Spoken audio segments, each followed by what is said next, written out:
新闻一开始，先来关心以色列甲哈马斯的冲突。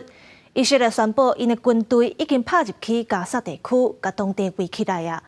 那哈马斯的战术是哪些炸弹，哪米落去地道。目前双方相战都无落软。加沙地区到打上无有9000个人死亡，其中6000人是查某人甲囡仔。联合国警告，搁安尼战落去，有种族灭绝的风险。米开哈马斯武装群组等战车过去，雄雄冲出来为后边花圈，将炸弹扛起了后，活身就走，随去清楚听到后边传来爆炸声。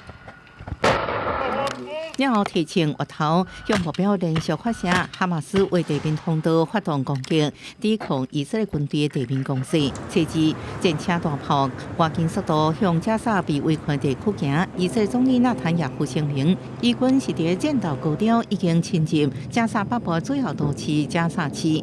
以色列工兵部队尊重米兹拉西表示，即马就是伫拍通加沙通道第一阶段，不过拄到地雷甲陷阱，哈马斯已经学到经验，各有准备。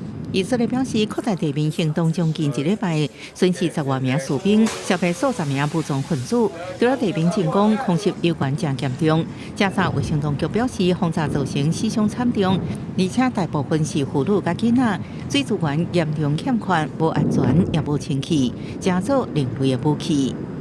We are using the term risk of genocide because there is the process that is in the way is absolutely indiscriminate.